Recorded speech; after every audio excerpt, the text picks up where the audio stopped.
criminal en México. Quiero contar una historia que no nos lleve a hacer tanto esfuerzo, porque si no se me van a aburrir, y quiero irlos llevando por el proceso de cómo el caso de Michoacán es inédito por varias cosas. Primero, porque es un estado, es un régimen estadual en el cual por primera vez en el 2006 inicia la primera guerra al narcotráfico por parte del expresidente Calderón, y lo va a hacer a través de lo que todos le llamamos, lo conocemos como el operativo conjunto Michoacán. Es también inédito porque en él surgieron dos cárteles de la droga sumamente poderosos, dos cárteles que llevaron junto con otros cárteles a una nueva escalada de violencia criminal en temas de combate, de control territorial, en temas de cultivo y tráfico de drogas, y también es original por la respuesta del Estado mexicano, ¿sí? En ningún estado de la República, yo creo que en ningún caso quizás de América Latina, se vio la forma en cómo el Estado Nacional puede combatir la violencia criminal que se genera a través o a partir del narcotráfico, como lo fue el operativo conjunto de Michoacán, y luego la estrategia de intervención federal, ¿sí? Una estrategia de intervención que implicó prácticamente desaparición de poderes. Es algo inédito.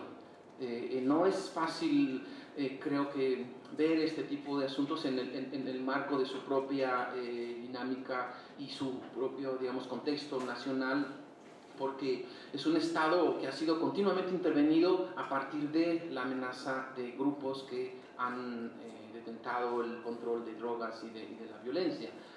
Básicamente ese es el estado de Michoacán. Miran arriba un poco el mapita, ¿no? Donde se ubica el estado en el occidente, que es la ruta del Pacífico, ¿no? El otro lado, la ruta del Golfo. Bueno, pueden ubicar el estado en esos contextos. Muy básicamente, muy rápidamente, el estado dividido en varias regiones. La zona amarilla es la zona indígena, que está en la costa. La zona gris, que es la zona de tierra caliente, que es la principal zona donde se da el cultivo de droga, básicamente amapola y marihuana, y muchos lugares donde se concentran laboratorios de droga sintética. Luego viene la siguiente zona, que es la zona de Apaxingán, la tierra caliente, que es la zona del mayor apogeo, ¿no? del narcotráfico, y luego subimos en los colores, que es la zona más templada, y así vamos subiendo hasta los límites con Jalisco. De hecho, para los colegas brasileños, Jalisco colinda con Michoacán en la parte norte, ¿no? Digamos, donde estamos, el mapa nacional, allí es donde están los límites. Entonces, es un estado central.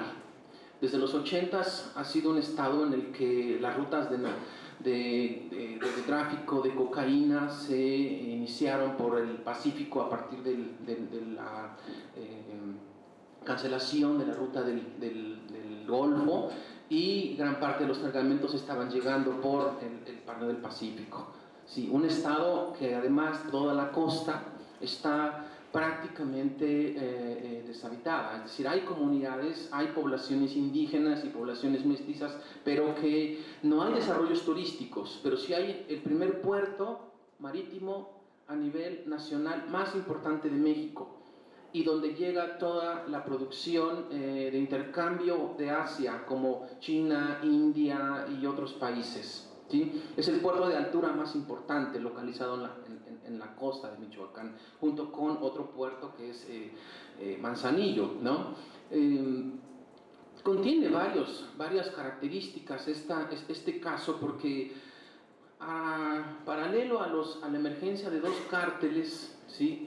Los más importantes, en el 2013, como todos sabemos, surgió un movimiento muy fuerte de autodefensas, grupos de autodefensas que habían llegado al límite de tolerar, de básicamente a sufrir los atropellos de grupos que se habían apoderado de la región de control territorial y que fueron grupos de autodefensa que en algún momento emergieron con un gran potencial para buscar la erradicación del crimen. Cosa importante porque a la par de la erradicación o del proyecto de erradicar el crimen, el tema de la droga siguió siendo una especie de proceso que fue básicamente inalterado. Es decir, no se alteraron las zonas de cultivo, no se alteraron las zonas de intercambio de producción, pero sí de intercepción. Y la operación que dio emergencia básicamente a esto es a partir de muchas narrativas que se han logrado construir a partir de este grupo de autodefensas, es básicamente que fue una especie de hartazgo, ¿no? Es una hipótesis bastante difícil de sostener como una tesis generalizada, pero a partir de eso, a un año de que fueron funcionando los grupos de autodefensa, el gobierno federal lanza otra iniciativa, ¿sí?, contra el crimen organizado, que ya no solo, repito, controlaba el tema de drogas, sino los mercados ilegales.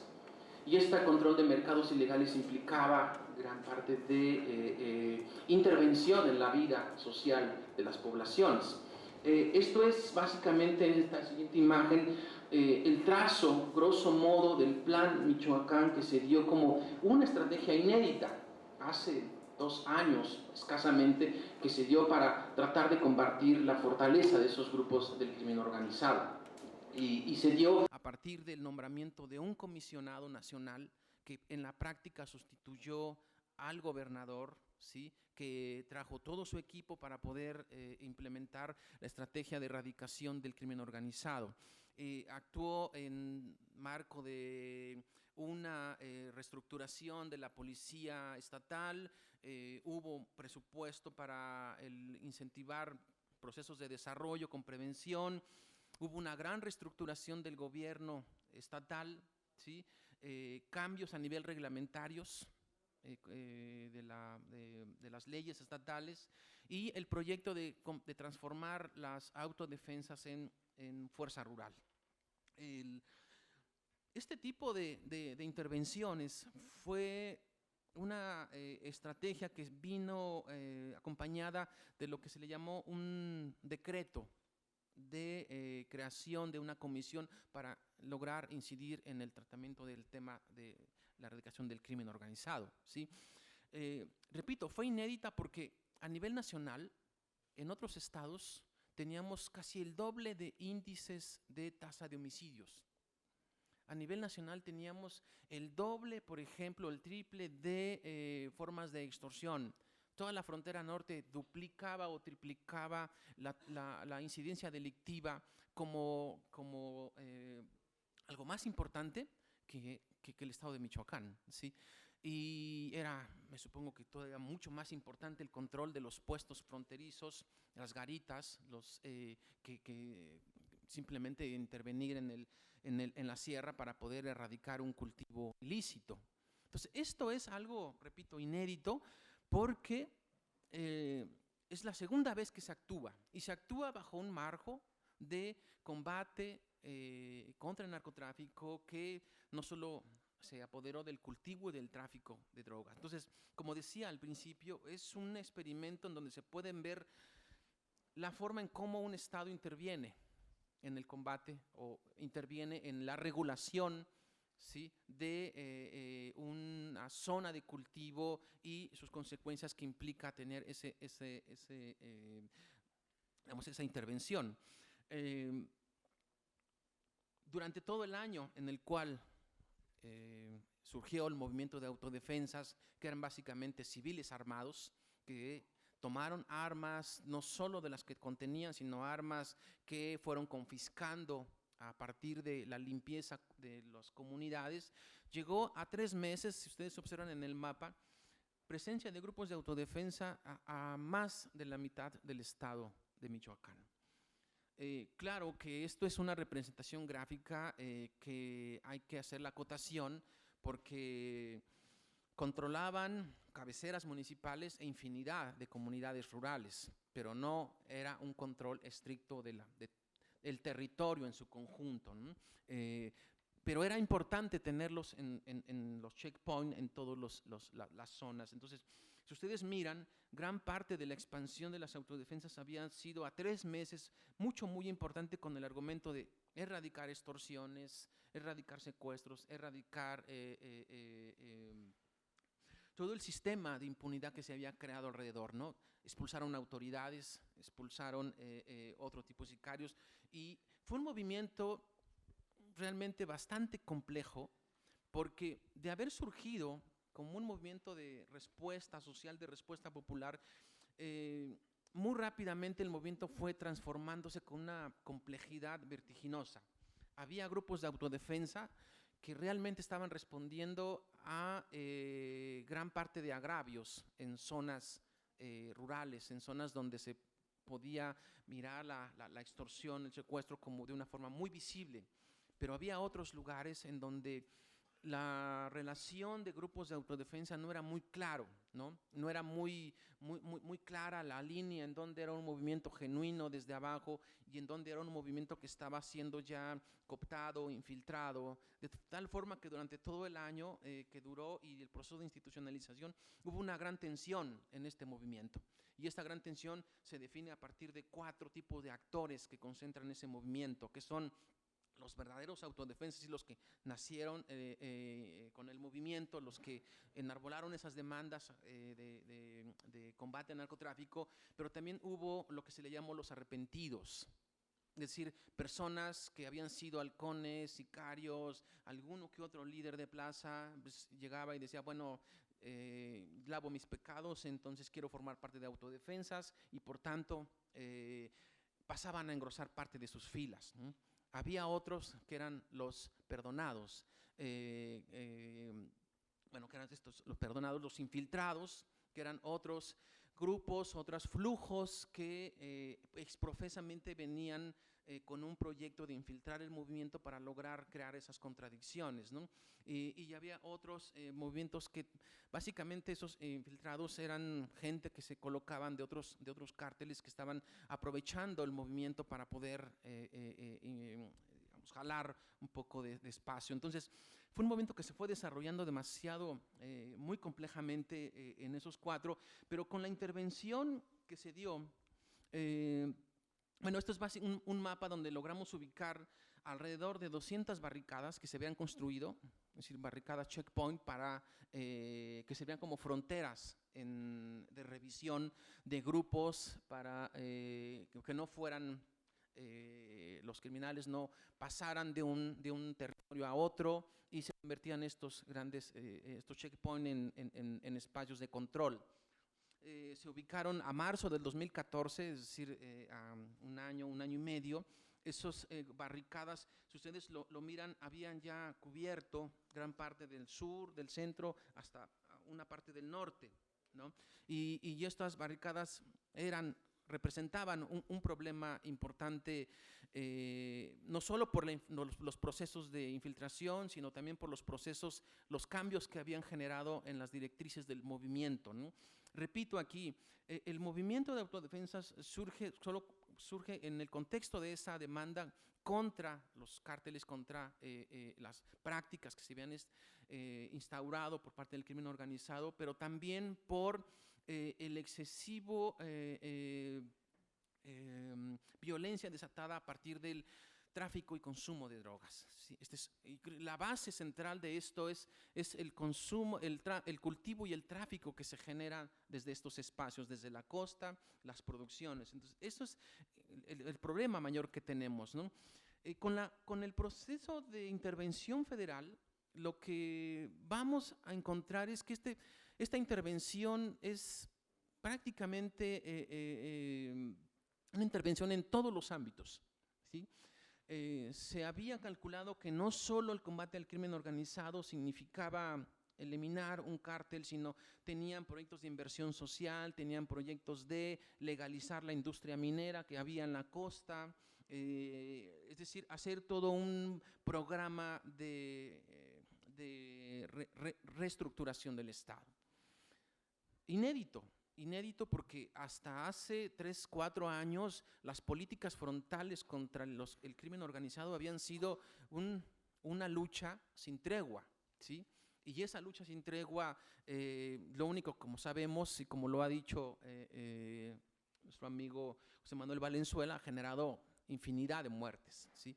Entonces, este es un programa que inicia, ¿no?, como un experimento y que a marzo del 2015, el primer punto que fue es negociar con los autodefensas. Es decir, había un problema de imagen para México que desde la perspectiva gubernamental se estaba tornando complicada. Y era que en el marco de las reformas estructurales, en el marco de las reformas energéticas y demás, Michoacán aparecía con unos hombres alzados, con armas de grueso calibre, con camionetas de un alto valor comercial, y de pronto la opinión pública decía: ¿de dónde salieron estos hombres armados que están pidiendo erradicar el crimen organizado? ¿Sí? Entonces, esa es la trascendencia de la estrategia. A un año, si de marzo del 2004 a marzo del 2005, lo que vamos a encontrar es que es un proceso de negociación muy fuerte con los grupos de autodefensa, y logran inscribir estos grupos de autodefensa en un marco de ofrecimiento de transformarlos en policías rurales. Es decir, la mejor forma que encontró el gobierno para poder pensar en cómo no solo desactivar los grupos de autodefensa, sino utilizarlos como una estrategia de gobierno para contener el crimen organizado, era convertirlos, transformarlos en policía rural. ¿Sí? Y estos grupos de policía rural son los que se harían cargo de sus comunidades rurales, son los que se harían cargo de supervisar, de ver pleitos, de contener grupos criminales, de, digamos, controlar un poco la criminalidad que se había generado, ¿no? Este es un modelo, y a marzo del 2005 la estrategia significó desactivar todos los 200 barricadas y a su vez negociar con los grupos para transformarlos en fuerza rural, y a marzo de 2005 solo quedaban 4 grupos identificados que no habían firmado el convenio de grupos de autodefensa a fuerza rural. Las cuestiones llegaron a un grado sumamente complejas porque después de que se les prometió transformarlos en fuerza rural, hubo muchas tensiones en el movimiento, ¿sí? Al interior de los grupos, unos que ya habían sido claramente identificados como cooptados por grupos ilegales, otros que seguían siendo grupos muy combativos, y eso detuvo una estrategia de oficializar o de legitimar esas fuerzas rurales, ¿no? Hay un amplio debate allí de fondo, que solo lo mencionaré, porque el tema de fuerza rural no solo era convertir policía rural, autodefensa en policía rural, sino era utilizar al vecino para vigilar, ¿sí?, los asuntos cotidianos de la criminalidad. Y como sabemos, eso tuvo consecuencias ya desde hace varios años, lo conocemos en Colombia, ¿sí? Tuvo consecuencias muy fuertes, y ha tenido otras consecuencias el utilizar las propias personas, los propios vecinos para vigilar a los otros vecinos que siembran droga o que trafican o que andan en asuntos sucios. Entonces, este tipo de cuestiones está todavía en tensión, ¿sí? Después de que fue un fracaso, yo lo diría en términos general, un fracaso el modelo de fuerza rural porque no alcanzó a instituirse, no se generó presupuesto para poder incorporar a las policías, no se generó un amplio programa de profesionalización de los policías, no se sabía bien si esos tipos de policías podían ser garantizables, podían ser aprobados. Todo eso derivó en una ambigüedad muy fuerte, y fue cuando la intervención finalmente llegó a su fin, ¿sí? Repito, es un proyecto que quedó a la mitad y que hoy estamos en una especie de repunte, de reflujo, de reconfiguración, porque esos policías en algunos municipios ya no se pueden identificar como los como las corporaciones que pueden vigilar a su comunidad, sino hay otro tipo de intereses. Pero también hay otro tipo de comunidades con grupos de autodefensa mucho más militantes como los de la costa. Sí, en la costa, sobre todo con los grupos indígenas nahuas, que se rigen más o menos por un sistema muy de la CRAC de Guerrero, ¿sí? Siguen siendo muy combativos y no quieren dejar gracias, que se vuelvan a intervenir el ejército, policía, no quieren dejar en manos de otro tipo de corporaciones la seguridad, y están luchando por seguir controlando sus propias tierras comunales, los recursos que están allí, pero los embates están siendo muy fuertes. Y esos embates son contra varios grupos que están ubicados selectivamente entre la costa y la sierra. Son grupos que hoy han cambiado mucho con un nuevo régimen de gobierno, pero que voy cerrando, pero que son grupos que en algún momento se habían identificado como como el movimiento que podía ser una especie de contenedor, ¿sí? Un grupo mediador en control, supervisión, ¿sí?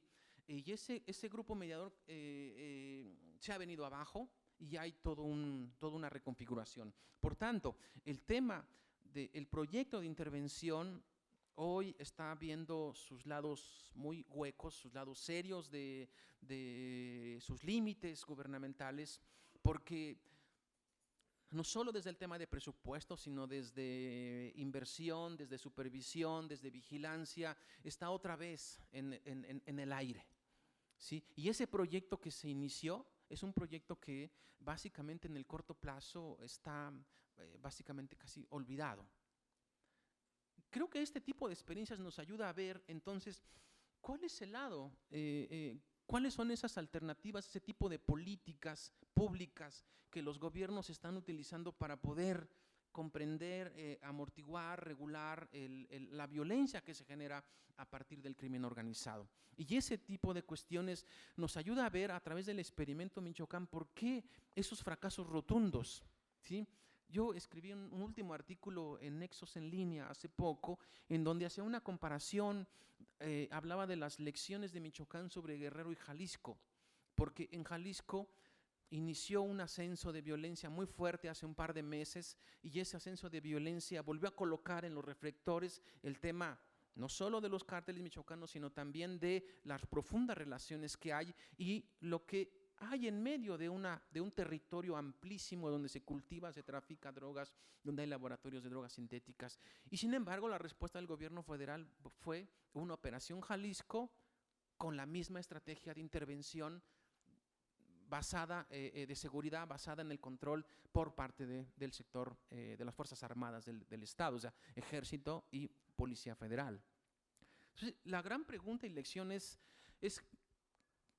¿por qué el Estado mexicano deja esa experiencia michoacana en el aire? Una experiencia que tenía otro tipo de visión y que no quiere decir que sea buena, sino implementaron una alternativa, pero esa alternativa se cayó y volvemos otra vez al mismo modelo. Entonces, creo que la lección adelante es que en México va a seguir en este mismo tipo de estrategias de control, de mitigación de violencias criminales utilizando el esquema de seguridad militar, el esquema de militarización, y es nuevamente volver a el mismo modelo que habíamos ya visto desde hace 10, 12 años. Y el modelo michoacano, creo que ese es el punto. Empezamos en el 2006 con un modelo básicamente militar, ¿sí? Castrense, enviaron cerca de 7,000 y luego 12,000 miembros de Ejército y Policía Federal a combatir los cárteles. Vimos el ascenso de la violencia, ¿sí? Un ascenso con Calderón que a nivel nacional significaron más de 100,000 muertos y desaparecidos, y parecía que una pequeña evaluación, cambio de la visión de combatir, de ver a los grupos de los cárteles, y sin embargo otra vez estamos en el mismo punto de origen, ¿sí? Eso es grosso modo la estrategia y las lecciones que nos puede dar un caso como este tipo, que es pues triste, lamentable en términos de los modelos erráticos que se implementaron y que quedaron finalmente en las mismas circunstancias. Muchas gracias.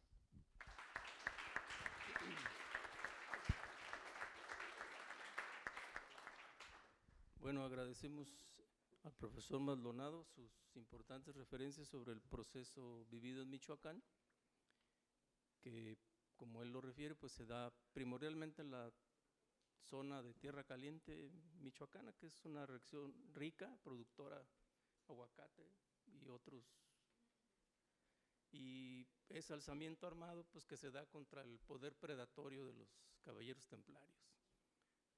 Más adelante sus preguntas podrán hacérselas al expositor y ahondar sobre este tema. Vamos ahora a dar la voz al profesor Antonio Rafael Barbosa, quien nos hablará sobre los cambios en las dinámicas de las facciones del crimen en Río de Janeiro a partir de las unidades de policía. Adelante. Boa tarde a todos. Eu vou pedir que me perdoem, mas vou me expressar em português. Eu vou procurar falar pausadamente para que possa me fazer entender ao máximo.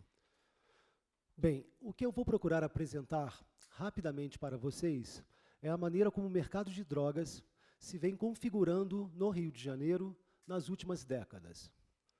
E também comentar sobre o impacto de uma nova experiência de polícia comunitária ou de proximidade, como chamam, as chamadas unidades de polícia pacificadora, nos mercados minoristas da droga, tal qual ele se processa nas favelas e bairros pobres da cidade.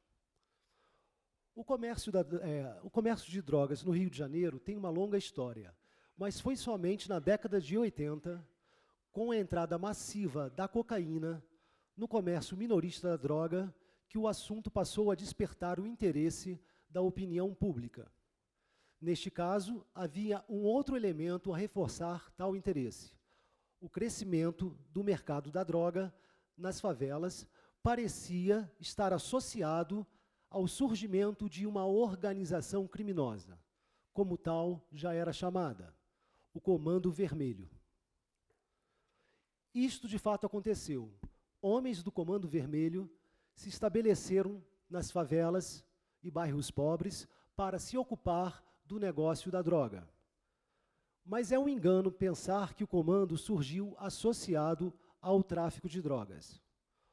O Comando Vermelho surge dentro dos cárceres, envolvido diretamente na luta pela melhoria das condições de vida em tais estabelecimentos, para somente em um segundo momento adentrar nas favelas e nesses bairros pobres. Nas palavras de um dos seus fundadores, o Comando Vermelho não era uma organização, mas um comportamento, um modo de sobreviver na adversidade. William da Silva Lima, também conhecido como professor, descreve um quadro da vida prisional anterior ao surgimento do comando, em que os abusos cometidos pela administração penitenciária se conjugavam com as relações de exploração entre os próprios presos. Nesta época existiam xerifes de cela, homens que impunham seu comando através do exercício da força física, da violência física, e patrocinavam o estupro, roubos, achaques contra outros presos, assim como a exploração do jogo ou o controle do tráfico de drogas. Também, esse tipo de exercício de autoridade respondia pelos inúmeros assassinatos por dívidas contraídas ou motivos banais. Era necessário, então, lutar em duas frentes. Por um lado, garantir, frente à administração prisional, algumas reivindicações específicas dos presos, tais como o fim das torturas e dos espancamentos,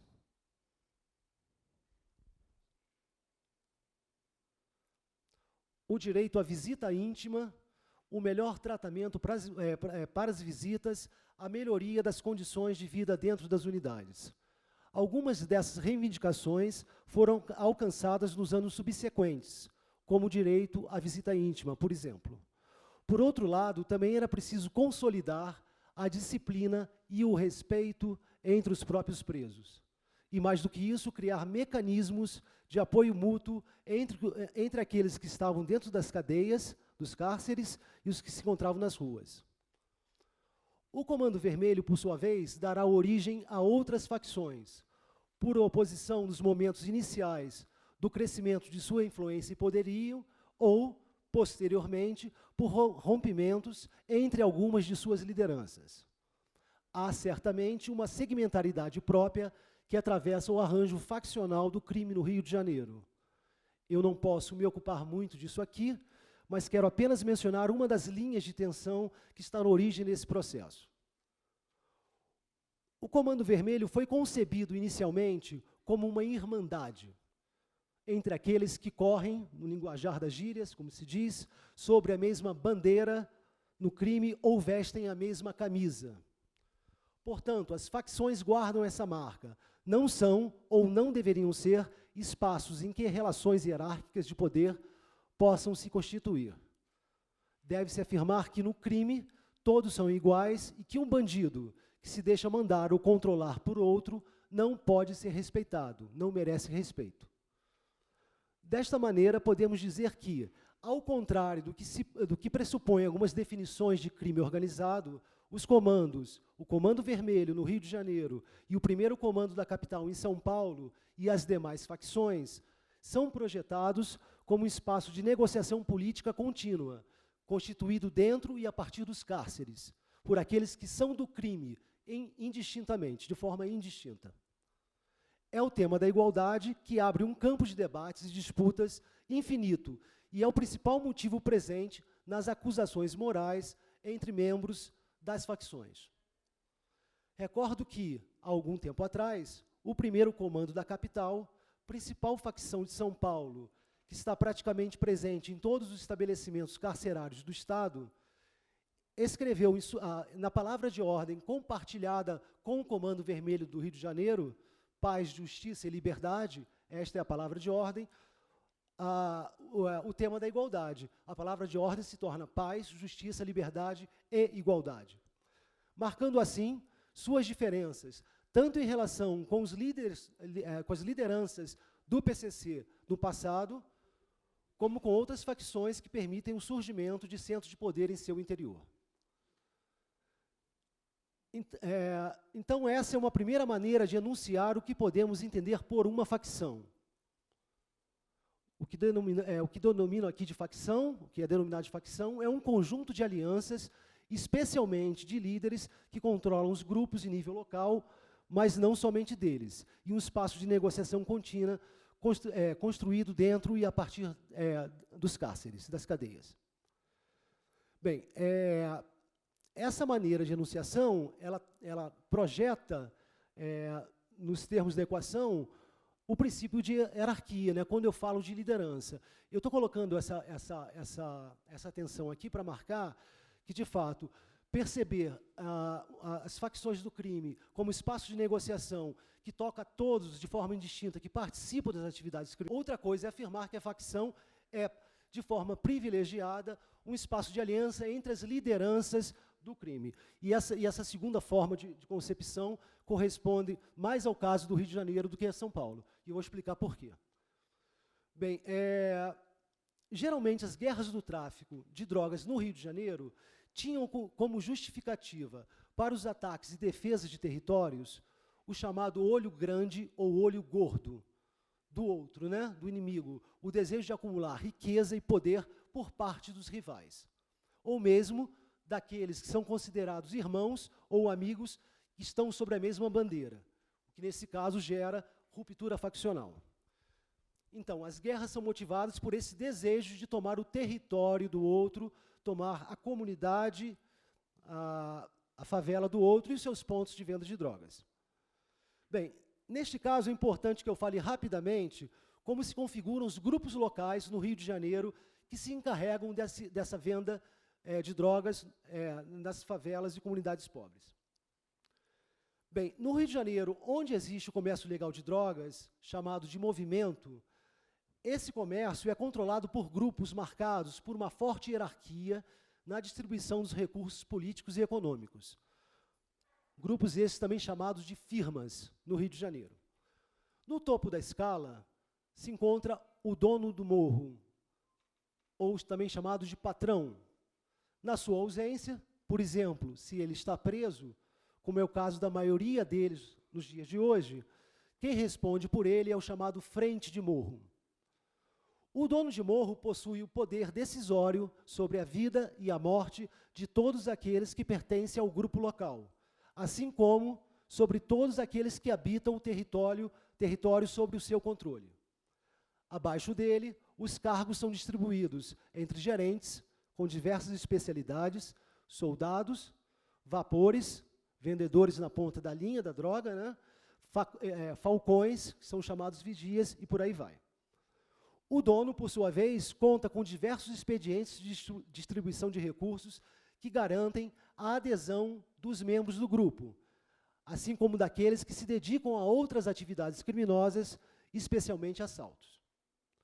Como exemplo, as chamadas responsas, o mecanismo que faz confluir a lógica da dádiva e da mercadoria, assim como os chamados fortalecimentos, como é nomeado a distribuição de recursos financeiros para os familiares e irmãos que estão presos, que estão no cárcere.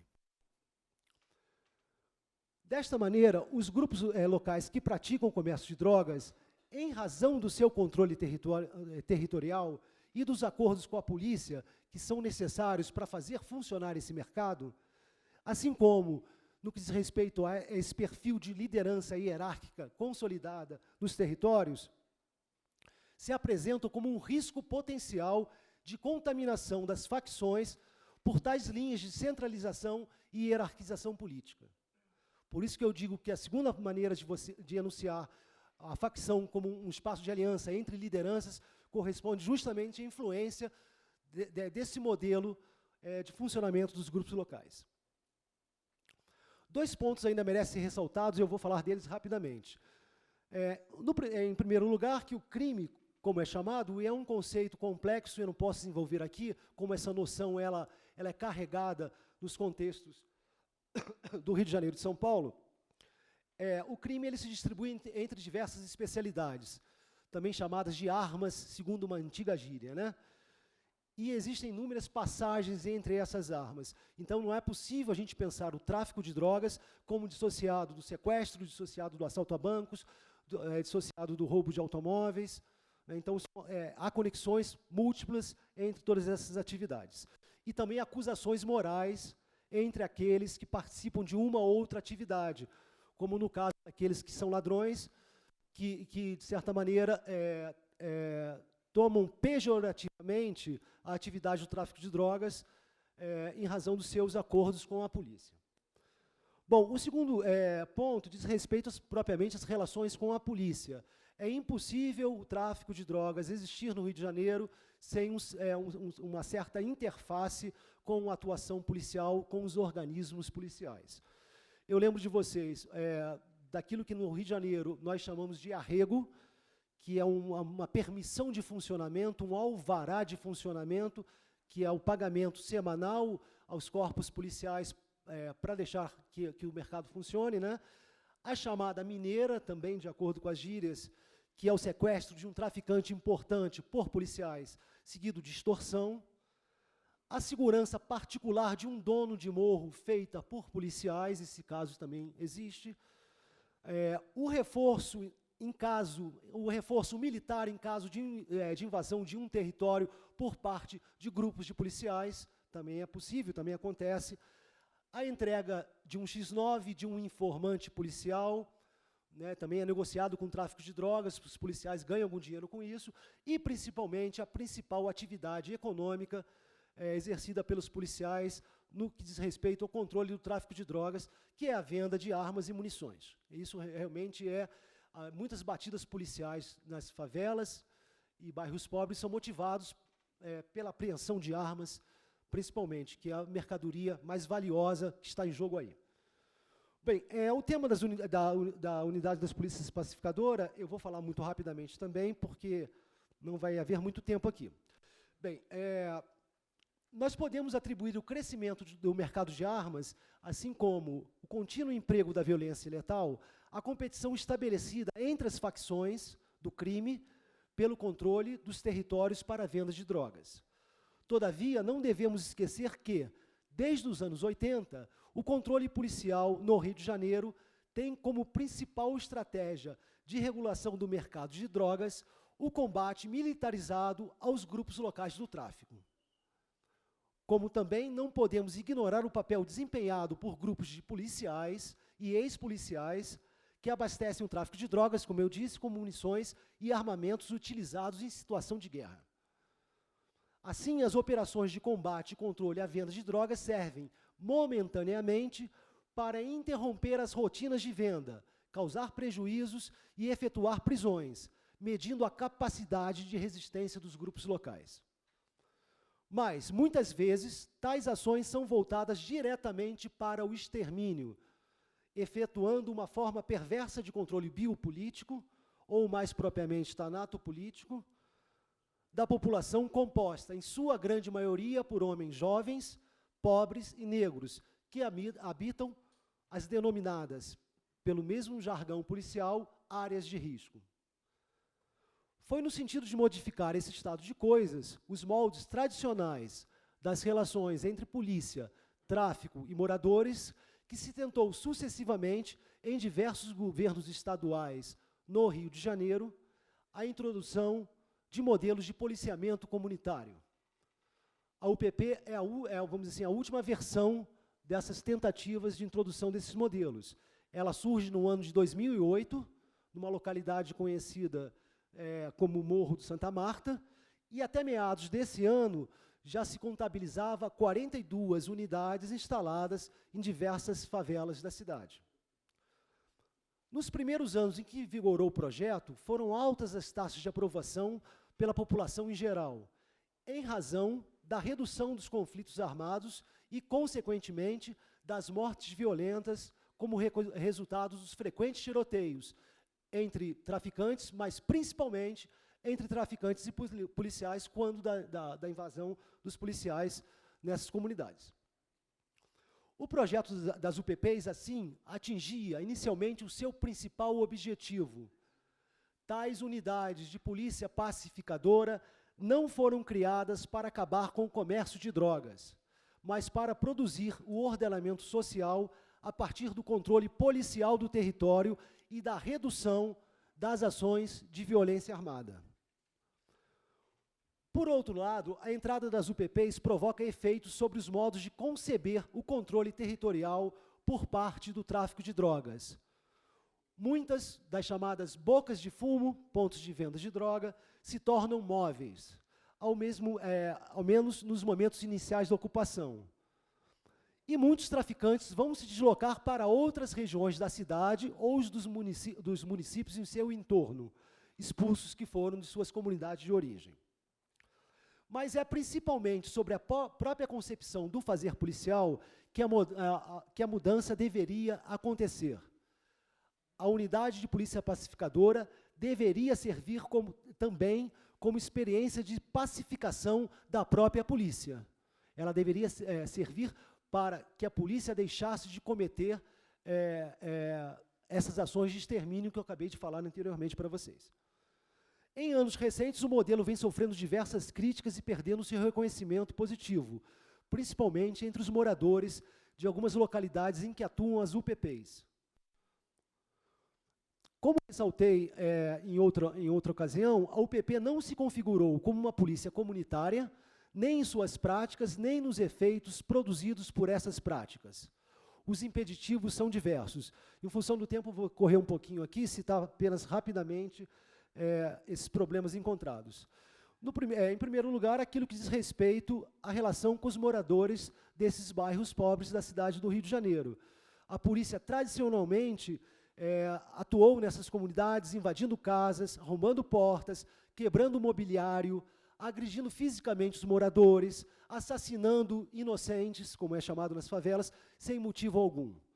Então, essa memória é muito difícil de ser desfeita, ainda mais considerando que os chamados Smurfs, como foram apelidados os policiais das UPPs por usarem boinas azuis, eles inicialmente não são tratados dentro da própria polícia como policiais de verdade, né, porque ser a polícia de verdade no Rio de Janeiro envolve ações de combate militarizado direto ao crime.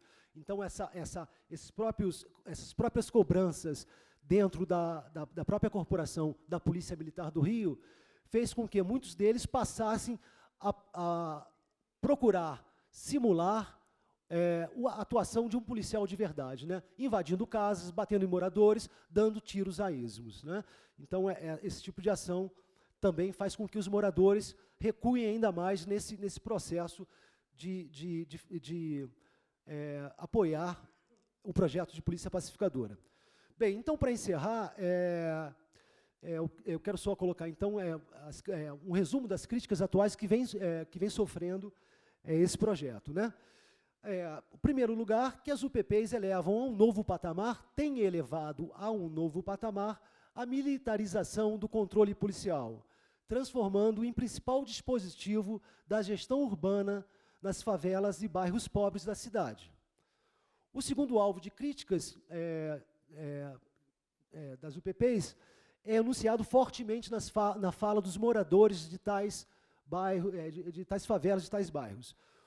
Como o controle territorial militarizado é, de fato, um controle social difuso que impacta a vida cotidiana daqueles que estão submetidos a ele em múltiplos e vários aspectos, desde a vigilância contínua experimentada no dia a dia, até a necessidade de autorização policial para a realização de eventos culturais.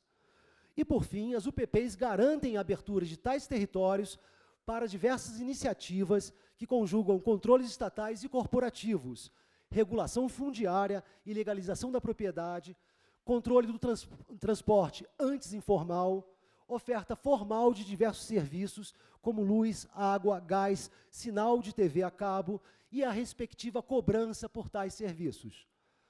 Tais serviços que anteriormente eram apropriados de maneira informal, antes da entrada das UPPs. Isso gera uma espécie de gentrificação, o gradativo deslocamento dos moradores mais pobres para dar lugar a outros com maior poder aquisitivo. Bem, acho que fiquei mais ou menos no tempo, eu agradeço então a atenção de todos. Obrigado.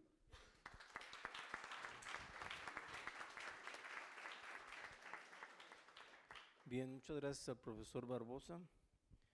Vamos a darle la palabra al profesor Gabriel Beltrán, quien nos va a hablar de las políticas estatales y las políticas del crimen, entiendo yo las que establece el crimen, en la regulación del tráfico de drogas en Sao Paulo. Adelante. Muchas gracias. Empiezo por agradecer a la invitación de BIA y a toda la organización del evento, del Congreso. Es de hecho un gusto estar acá y hablar después de dos personas que a mí me encantan los trabajos hace unos años ya que estamos en contacto, Antonio Rafael y Salvador, de quien tengo aprendido mucho en los dos casos, ¿no?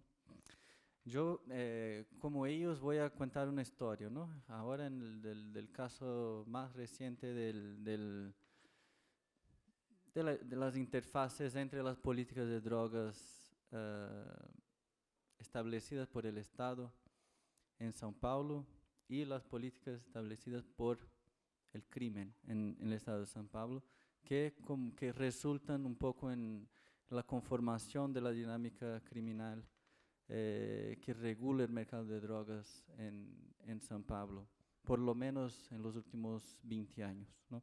Entonces preparé como una exposición en 3 momentos, ¿no? Un primer momento de 92 hasta 2001, de surgimiento tanto de las políticas estatales actuales basadas en la encarcelación masiva de traficantes, entre comillas, y al mismo tiempo de emergencia del primer comando de la capital, de la facción criminal llamada Primer Comando de la Capital en São Paulo. El segundo momento, como un momento, eso dentro de las cárceles, ¿no? Entonces, tanto emergencia de un tipo de política estatal, cuanto emergencia de un actor criminal hoy hegemónico en el Estado. El segundo momento, 2002-2006, que es el momento de expansión del PCC hacia las periferias y otras regiones, otros territorios urbanos en São Paulo, logrando obtener una hegemonía en la regulación de los mercados de droga y de las conductas criminales en general, pero aquí el foco es la droga por el tema del Congreso, ¿no? Y en tercer momento, de 2006 hasta la fecha, que bueno, cambia un poco después de 2012, pero que significa básicamente la expansión de PCC, del narcomenudeo hacia los mercados de mayoreo en los puertos, ¿se dice? Puertos, fronteras, otros estados, incluso otros países de América Latina. Y al momento tenemos información también que están en algunos puntos de África, ¿no? Entonces, ¿cómo contar un poco la historia de esa interfaz entre las políticas del Estado y las políticas del crimen en São Paulo en los últimos 20 años, ¿no? Bueno, el argumento central es que no se puede comprender la regulación del problema de la droga en São Paulo solo mirando las políticas de seguridad, ni siquiera las políticas estatales, ¿no? O sea, dejar más claro, explicitar que como hicieron Salvador y Antonio Rafael antes de mí, de hecho, lo que resulta en términos de regulación práctica de esos mercados y estas dinámicas sociales y políticas no es resultado apenas de la acción estatal, sino que de acciones estatales que tienen reacciones de otros grupos que producen también, de otros actores que producen políticas activas también, que muchas veces, eso es muy, bueno, es muy básico en términos analíticos, pero se olvida muchas veces que así funciona, ¿no? Es como si el Estado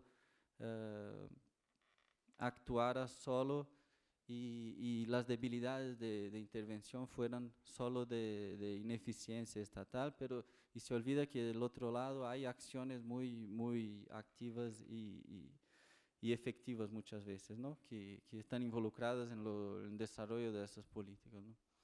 La segunda cosa es que el caso de São Paulo es excelente para pensar a eso, porque en São Paulo hay muy claramente la adopción de un tipo de política estatal, que es la política de poner la seguridad pública, la represión policíaca como pantalla de fondo para todas las otras políticas sociales, y al mismo tiempo basar esas políticas de seguridad pública en la encarcelación masiva.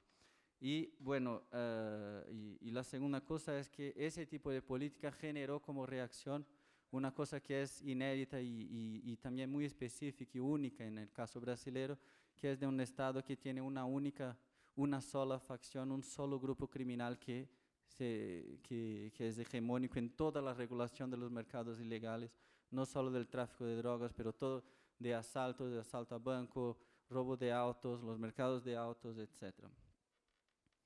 Y bueno, la tercera cosa es decir que como en el caso de São Paulo, como en el caso del Río, hay muchas distinciones entre los casos, pero eso es igual.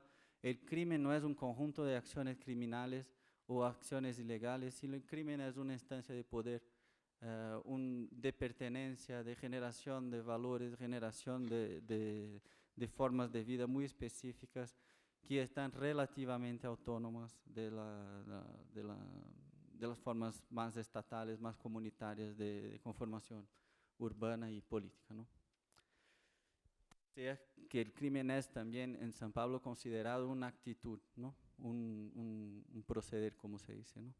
Una conducta que es todo el tiempo vigilada por los pares y donde se construyen las reputaciones.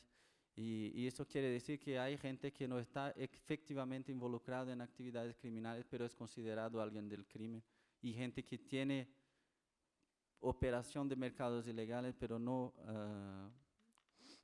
no se considera alguien del crimen un ladrón. O sea, crimen es una otra instancia de normatividad, como hay otras para allá de las estatales, ¿verdad? Bueno, primera parte de la exposición, entonces, muy rápidamente, esos 3 periodos, ¿no? 92, 2001. Las políticas estatales a partir de 92, ubico 92 porque hubo una masacre muy conocida en San Pablo, masacre de Carandiru, donde se mataron más de 100 presos, y desde ahí hay como un cambio de las políticas estatales de seguridad y de punición y de las políticas del crimen, ¿no? Con el surgimiento exactamente del PCC. Entonces, de una parte, en las políticas estatales, mucha presión de organizaciones de derechos humanos internacionales, etcétera, para formación de una otra política de seguridad, en términos más retóricos y de normatividad, esos grupos pasan a ser más parte de la formulación de esas políticas. Efectivamente, lo que se construye es una expansión muy fuerte y una reforma del sistema de prisiones, de cárceles, con una interiorización y una expansión a pequeñas ciudades del estado, y pasamos como de 30, 40 cárceles para más de 150 en 10 años, ¿no? En términos de políticas criminales, la masacre de Carandiru es un momento donde los criminales organizados en términos de autodefensa propiamente, o sea, de defensa de sus propios derechos, también trabajan exactamente con las 2 líneas de acción que de que habló Antonio Rafael, o sea, contra las opresiones del sistema, haciendo rebeliones, revueltas frecuentes contra las políticas de opresión del Estado, y una guerra muy fuerte en ese momento, muy violenta, contra los otros grupos criminales que eran considerados opresores, ¿no? Así surge PCC dentro de las cárceles de San Pablo, haciendo básicamente interdicción de la ley del más fuerte, ¿no? O sea, interdicción de las violaciones, interdicción del homicidio considerado injusto, interdicción de todas las opresiones dentro de las cárceles, y una legitimación muy fuerte entre los grupos criminales que permite efectivamente que la guerra que estaba en curso fuera de las cárceles entre varios grupos por el control del tráfico de drogas, sobre todo, ya que los años 90 son exactamente los años de llegada fuerte, masiva del mercado de cocaína en San Pablo. En esos mismos años 90 que la gente estaba se peleando y se matando, los niveles de homicidio subiendo mucho fuera de las cárceles, el proceso de encarcelación masiva producía una legitimación muy fuerte, una alianza entre esos grupos dentro de las cárceles, ¿no? Entonces, fuera una guerra entre grupos por el control del mercado, pero por las políticas de encarcelación, muchas alianzas se recomponiendo dentro de las cárceles entre muchos grupos criminales. O sea, explícitamente el argumento es que sin encarcelación masiva, la política básica de los años 90 hasta hoy en San Pablo, no habría la posibilidad, las condiciones de posibilidad de expansión y hegemonía del PCC en todo el estado de San Pablo, ¿no? O sea que las políticas del crimen son una reacción a esa política estatal más amplia, ¿no? En 2001 hay una mega rebelión donde 28 cárceles se revueltan en un mismo momento, y es la primera aparición pública del PCC en la prensa, para los agentes centrales del Estado, etc. En ese momento, esa rebelión muestra que todo el sistema, que era justamente el sistema reformado en contra de todos los problemas del pasado, etc., estaba siendo manejado por una facción criminal. Las políticas estatales de encarcelación, entre lo tanto, no cambian, pero se intensifica la represión, se intensifica la encarcelación, se crea un régimen diferencial disciplinar para los liderazgos, considerados los liderazgos del PCC, que van para un aislamiento, etc. Pero se intensifica aún más el encarcelamiento, ¿no? La encarcelación. Y bueno, en contra de esas políticas, eso permite que dentro del grupo criminal las tendencias igualitaristas ganen mucha fuerza y PCC cambie su modo de organización justamente con la adición del ideal de igualdad a su palabra de orden, ¿no? O sea, en ese momento PCC, que trabajaba con una lógica piramidal, con liderazgos personalizados, cambia su forma de organización para un sistema de posiciones. Entonces, por ejemplo, dentro de una cárcel hay un piloto y hay los faxinas, hay otras posiciones jerárquicas, pero que no son para nada personalizadas, ¿no? O sea, si un piloto es transferido por el Estado para otra cárcel, el puesto de piloto queda ahí y va a ser ocupado por otro hermano, porque se trata de una hermandad también, que tiene su legitimidad garantizada por el cuerpo de la población de la cárcel, ¿no? Exactamente así también en una favela, etc. Entonces hay un cambio importante que de nuevo instrumentaliza la política de represión y genera mucho más fuerza para el PCC, que en ese momento, entre 2001 y 2006, sale de las cárceles y emerge en todas o prácticamente todas las regiones de periferia de San Pablo, del estado de San Pablo, no solo de la ciudad de San Pablo, con una legitimidad basada en los cambios por la justicia producidos dentro de la cárcel, ¿no? Entonces, fuera el mismo sistema de justicia, de interdicción de violaciones, de debatir y juzgar todas las situaciones de conflicto, etcétera, y no permitir los homicidios considerados injustos, etc. Todo eso se expande para fuera de las cárceles, no como un proceso de conquistar nuevos territorios para el comando, sino por un proceso de negociación, en la gran mayoría de los casos, una negociación que estaba basada en acuerdos entre los liderazgos locales del crimen fuera de las cárceles y integrantes del PCC. O sea, donde trabajé exactamente en mi etnografía, no hubo un conflicto con la llegada del PCC, sino al revés, una pacificación muy fuerte del territorio, porque el tipo que llegara del PCC ya era conocido en el barrio, ya hubiera crecido en el barrio, estaba en la cárcel unos años, llegó y habló con el traficante local diciendo: nosotros estamos juntos, yo no quiero ni un centavo de tu trabajo, tú tienes tu producción, tú tienes tu punto de venta de drogas, yo no quiero nada de eso, estamos juntos, solo te pido que quite las armas de tus niños que trabajan para ti, porque esto están se matando todos, hay muchas madres llorando, y por favor no cambie el precio de la droga también. Así nadie va a hacer competencia con nadie, vamos todos a trabajar juntos por el progreso, ¿no? Por el, ¿cómo se dice, no? Por el crimen. Y bueno, ese proceso, claro que en algunos momentos hay mucha tensión y guerra en algunos puntos de la ciudad, pero ese proceso de reivindicación del monopolio de la fuerza, intervención en la economía ilegal, produce la posibilidad de expansión del PCC, de hegemonía del PCC, basada otra vez en la posibilidad que tuvieron de 15 años de preparación para esa expansión y esa hegemonía, ¿no?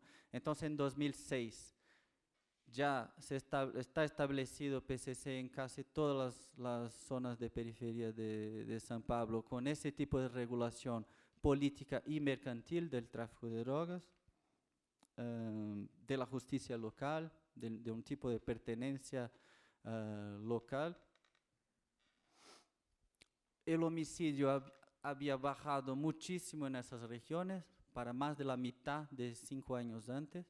Eso llegaría a 1/10 en las favelas en 2010, si comparamos con las tasas de 2000. Y además, la organización en 2006 tenía condición de en una noche matar 45 policiales en una acción en mayo de 2006, que fue la segunda aparición más fuerte del PCC, no más apenas dentro de las cárceles como en 2001, sino en todas las favelas y periferias de San Pablo al mismo tiempo, quemando buses, haciendo bloqueos, etcétera, y matando efectivamente 45 policías en una sola noche, ¿no? Fue como la gran aparición ahora fuera y dentro de las cárceles integradamente, más de 90 cárceles en ese momento, unas 20 unidades de internación de niños y jóvenes y más, un montón de favelas estaban revueltas en el mismo momento, lo que provocó una reacción inmediata de la policía que mató 1000 personas en un mes en las favelas de San Pablo, ¿no? 500 en una semana y más 500 en 3 semanas después. Pero es el momento de más fuerte conflicto entre la facción que genera todo un proceso de reflexión que demuestra la fuerza que PCC tenía en ese momento, pero al mismo tiempo la fuerza de los más de 130.000 policías militares del estado de San Pablo, ¿no? Para que se tenga una idea. La Policía Federal en Brasil tiene 10.000, en San Pablo la Policía Federal tiene 130.000 hombres, ¿no? Entonces la policía es muy fuerte también y eso se muestra muy claramente en ese escenario de conflicto. Entre 2006 y 2012, para cerrar, lo que pasa es una expansión más mercantil del PCC y el dinero pasa a jugar un rol más fuerte, más presente en una organización que en su principio era menos económica y más política, ¿no? Mucha conducta, justicia, etc. Ahora PCC está expandiendo sus capacidades de regulación para mercados cada vez más grandes y hay muchas. En ese momento, sobre todo después de 2012, empieza mucho el relato de que PCC ya no está tan basado en las favelas o las cárceles, ya no es tan el principio de justicia comunitaria que se hace presente, sino que la gente está con mucha plata en sus manos y ya no están tan preocupados con la gente como antes, etc. Y en ese momento empezamos a tener trabajos, excelentes trabajos de maestría, doctorado, etcétera, que van hablando de PCC en otros estados, hablando de PCC en fronteras, hablando de PCC en el puerto de Santos, hablando de PCC en otras rutas comerciales del tráfico de drogas en Bolivia, Perú, Colombia, Nigeria, etcétera. Entonces, ese momento de expansión del comando y al mismo tiempo de más crítica y menos legitimidad local del comando, ¿no? Más mercado de mayoreo, menos control de la justicia local, etcétera, que es el principio que todavía nos parece estar en curso. Lo que me llama la atención entonces es que las políticas criminales van cambiando en cada una de esas fases muy claramente, adaptándose a las situaciones, las condiciones que tienen tanto frente a los mercados cuanto frente a las legitimidades locales, pero la política estatal que básicamente ignora la existencia de un actor con ese poder del otro lado, no en los niveles básicos, porque claro que los policías de nivel base ganan mucha plata con esa interlocución, pero la política central permanece la misma, ¿no? Entonces, la política va generando todo ese cuadro de conflicto. El PCC empieza a instrumentalizar esas políticas y se fortalecer enormemente con ellas, pero las políticas continúan las mismas, ¿no? O sea, las políticas estatales, básicamente con el mismo gobierno del PSDB en San Pablo, y las políticas de seguridad son de nivel del Estado en Brasil.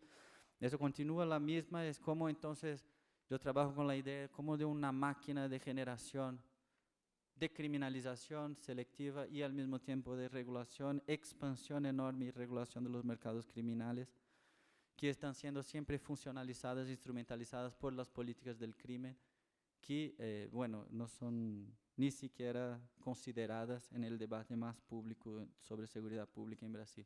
Es como si hubiera solo una política estatal y nada del otro lado, ¿no? Entonces, bueno, también acá para concluir, para pensar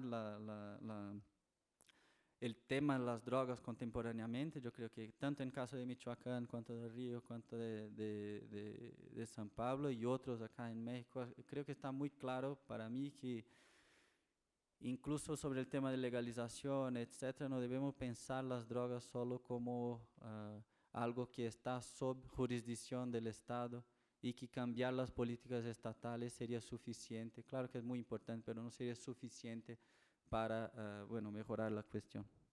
Y así termino. Muchas gracias.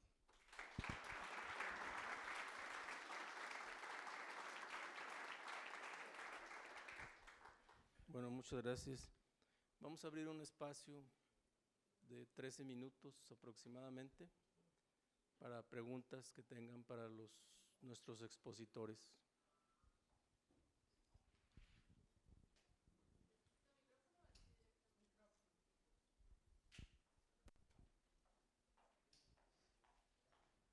Para la filmación también. Mi pregunta es para Salvador. En el sentido de, en tu presentación no me queda muy clara cómo están realmente borradas las fronteras entre las lealtades de quienes participan en las policías comunitarias o en los cárteles o luego en la policía rural o del otro lado en la policía federal o en el ejército. Entonces parece que hay fronteras muy claras de adscripción cuando en realidad, por lo menos por relatos que están circulando en este documental que estuvo recientemente en el cine, aquí tengo el nombre, Tierra de Cárteles, exactamente, esto se ve muy claro, cómo quienes fueron miembros del cartel luego pasan a formar parte de las filas de las policías comunitarias y luego todo el mundo pasa a formar, no, casi todos pasan a formar parte de las nuevas policías rurales a cargo del gobierno, ¿no?, del Estado, y cómo sí siguen rindiendo cuentas. O sea, no te puedes desmarcar tan fácilmente de estas lealtades, entonces estás jugando simultáneamente con tres credenciales o sombreros o jefes, ¿no? ¿A quién le rindes cuenta si no puedes escapar esta realidad, ¿no? Entonces eso no lo veo muy claro, por una parte en tu presentación y por otra parte, no sé si tienes como algún comentario sobre el papel que juega la corrupción institucional en el mantenimiento de este orden que estás describiendo de la violencia actual en México, porque también eso es algo que no estamos comentando y no lo estamos como tomando como eje de análisis, y me parece que es uno de los factores principales en este momento.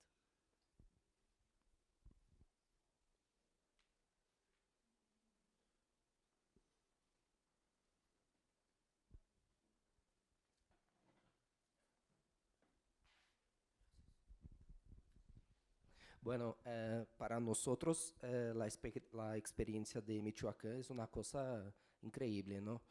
Lo que pasa es que me gustaría, la pregunta es para Salvador, saber cuál es la especificidad de la experiencia penitenciaria en el caso de México y sobre todo de Michoacán, porque como han dicho Gabriel y Antonio Rafael, la prisión está, el surgimiento, no solo el surgimiento, pero la consolidación y la expansión de grupos criminosos como el PCC está íntimamente relacionada con la experiencia en la cárcel, ¿no?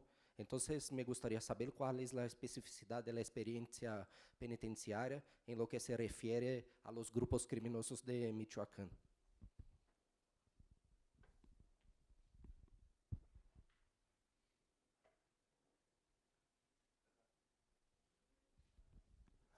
Buenas tardes. Muy rápidamente a los tres expositores que trataran de algún modo de combinar las distintas experiencias de pacificación. Me parecieron que las tres exposiciones hablaron de procesos distintos de pacificación y cómo escuchando uno y otro, cómo esas cosas pueden tener semejanzas o diferencias.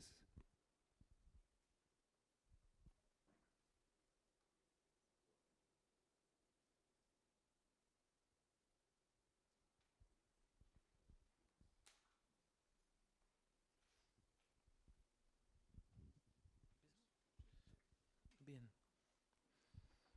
Yo sé que el cansancio ya está increciendo y en parte que justifica un poco un poco la generalidad en la que abordé el caso, porque son obviamente procesos muy difíciles de comprender, incluso en sus propios niveles locales, ¿no? Y, o sea, gracias por las observaciones. Muy rápidamente sobre el tema de las fronteras, es decir, sí, efectivamente es un problema y siempre fue un problema muy complicado. El surgimiento de las autodefensas. Fue un movimiento que en un principio fue ampliamente financiado por grupos económicos poderosos, ¿sí? Que brindaron armas, brindaron camionetas, brindaron incluso apoyo logístico en lugares donde, en territorios donde los niveles de extorsión habían llegado a límites, digamos, insospechados, ¿no? Y ese es un tipo de configuración que se puede comprender, digamos, con sus matices regionales, pero hay otras zonas, ¿no? Estamos hablando de que para los colegas brasileños hablamos de una zona pluriétnica, ¿no? Es decir, no solo son indígenas, son mestizos, son nahuas, son mazahuas, son purépechas, entonces hay distinta configuración étnica. Y creo que eso nos ayuda mucho a entender que la parte, por ejemplo, de la costa también es otras historias en las que los grupos de autodefensa surgieron, digamos, relativamente más independientes de grupos poderosos que estaban financiando estos autodefensas, ¿no? Y yo creo que lo que yo hablo en mis escritos es una diferencia clara. En los grupos de zonas indígenas, los modelos de guardia comunitario son muy semejantes con más o menos la CRAC de Guerrero, las policías comunitarias, pero en las zonas mestizas de Tierra Caliente y más, digamos, en general, son grupos que nacieron bajo un orden básicamente de organización social muy asociado a modelos de autodefensa o de defensa rural tradicional, es decir, la defensa rural que eran cuerpos policiales que habían sido creados por el ejército desde muchos años atrás y que todavía surgían. De hecho, Michoacán es el estado más grande que hasta los 80s concentraba el mayor número de defensas rurales aprobados por el ejército. Entonces, sí hay o sea, esto es la gran complejidad y yo creo que en parte también es como el gran riesgo de cómo los medios apuntalaron un movimiento de autodefensa como homogéneo, ¿no? Y que esas diferencias han sido muy marcadas. Hoy esas diferencias están siendo muy claras, ¿no? Y yo hablé de 4 categorías y creo que al final no las describí, pero sí concentran estas problemáticas. Lo que dije yo, los perdonados, es decir, los que llegan y frente a las autodefensas dicen que ya no van a cometer el sicariato, ya no van a servir para halcones, ¿no? Los perdonados, los arrepentidos, ¿no? Es decir, los que van directamente a los grupos y exponen ahí expían sus culpas, ¿no? Los infiltrados y los auténticos autodefensas, por decir, los que nacieron. Entonces, esas 4 categorías que yo he identificado están en más menos en los movimientos, ¿no? Y esto es parte de la complejidad que después se dio en Fuerza Rural. Es decir, Fuerza Rural nació como una organización que en algunos lugares parecía que se podía controlar, pero en otros lados eran policías completamente infiltrados, modelos policiales.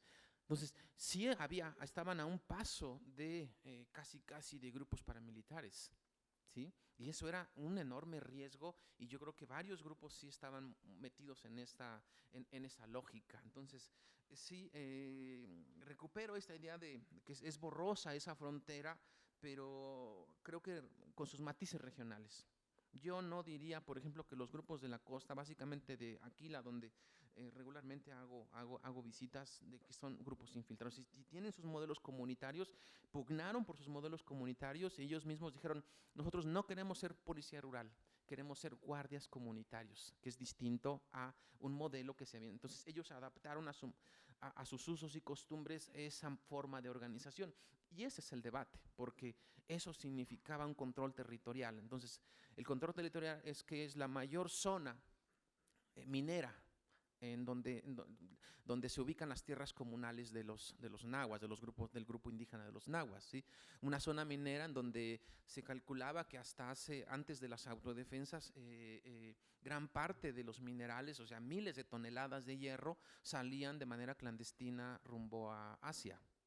Y en un comercio de contraflujo también hay enorme cantidad de intercambio por precursores químicos para la elaboración de droga sintética, básicamente la pseudoefedrina, ¿no?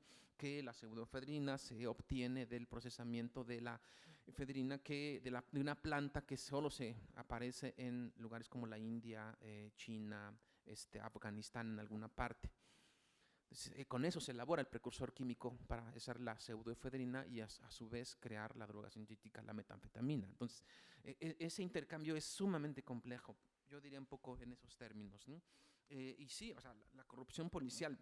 A mí me gusta mucho el razonamiento que usa un gran sociólogo brasileño que comenté la semana pasada, Michel Misi, cuando él dice, el tema de la corrupción siempre es un concepto moral, no es un concepto en estricto sentido, ¿no? Porque siempre nos sirve como una especie de marcador moral para decir que eso está malo, que eso no está bien, pero yo recupero tu observación de corrupción institucional y diría más bien, es decir, el tema de cómo se han configurado estos múltiples intereses en un territorio donde desde la exportación de minerales, con la importación de precursores químicos hasta la disposición de pequeñas propiedades, ¿sí?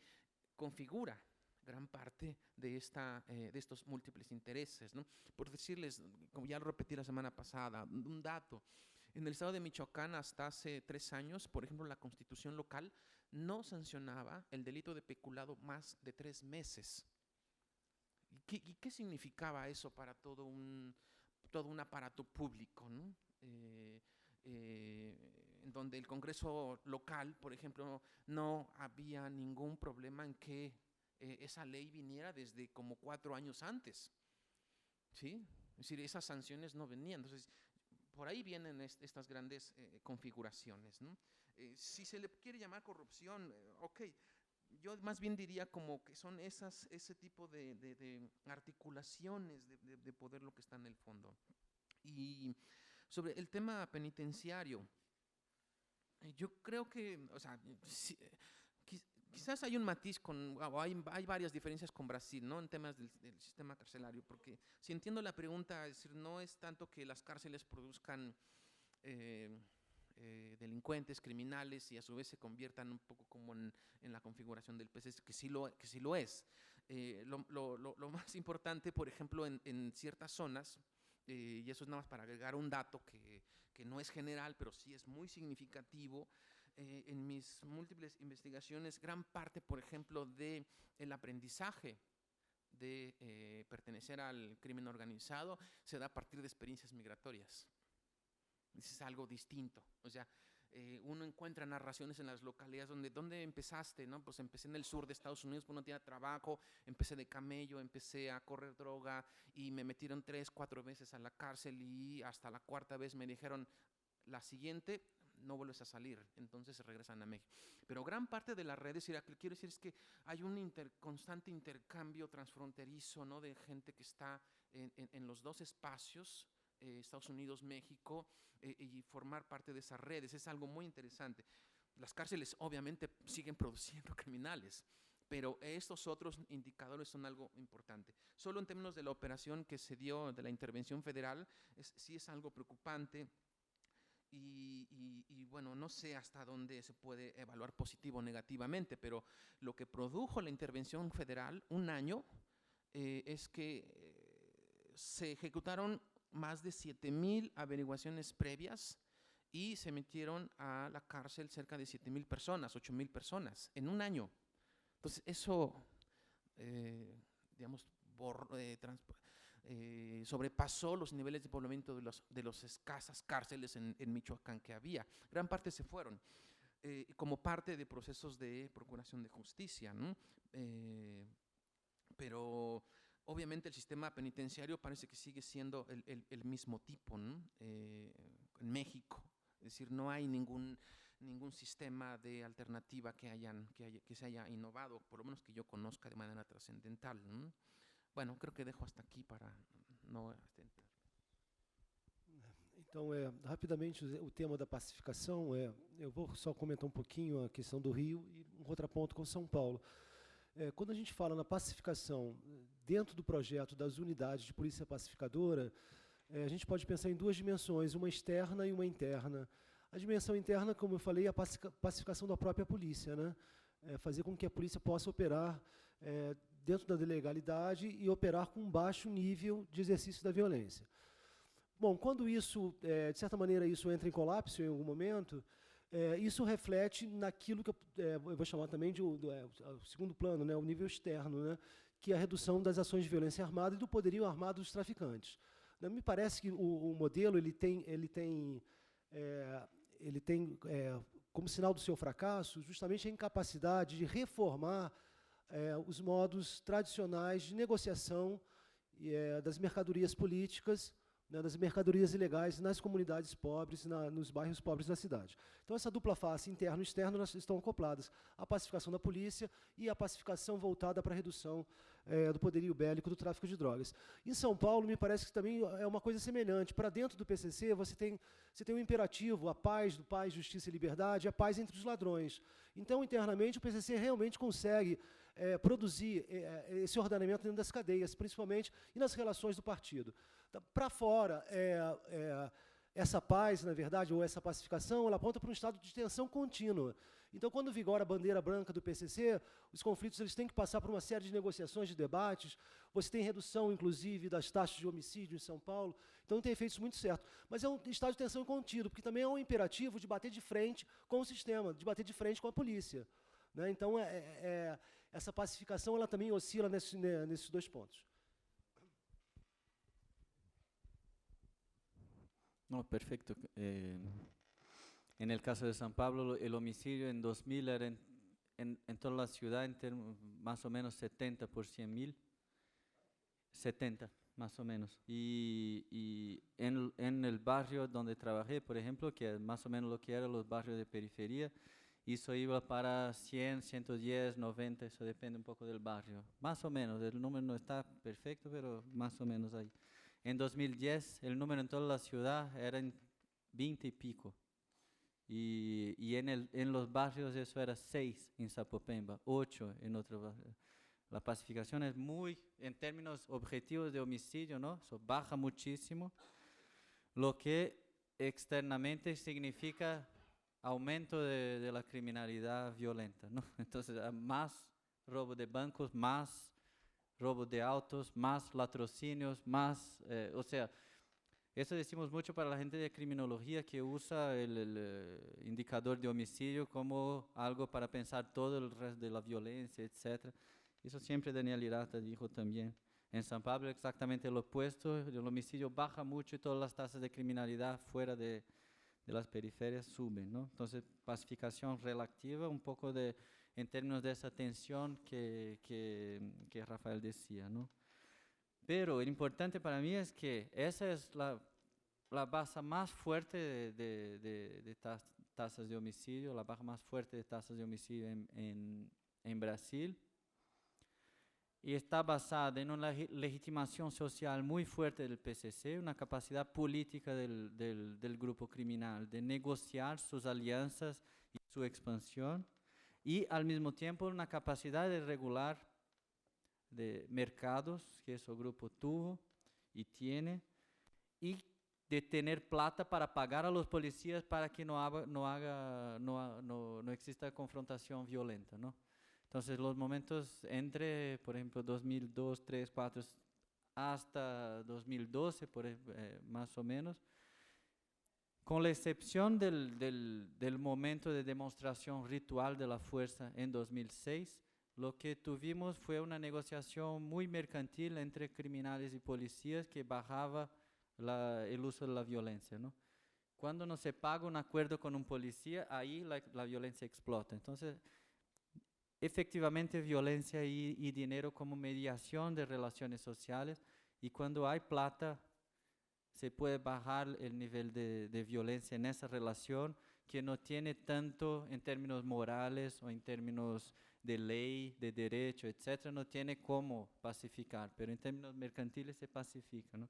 Entonces, PCC, de un lado, legitimación social fuerte de sus capacidades de producción de justicia local, entonces se disminuye mucho el conflicto. De otro lado, capacidad mercantil para pagar a los policías para bajar la violencia policial, ¿no?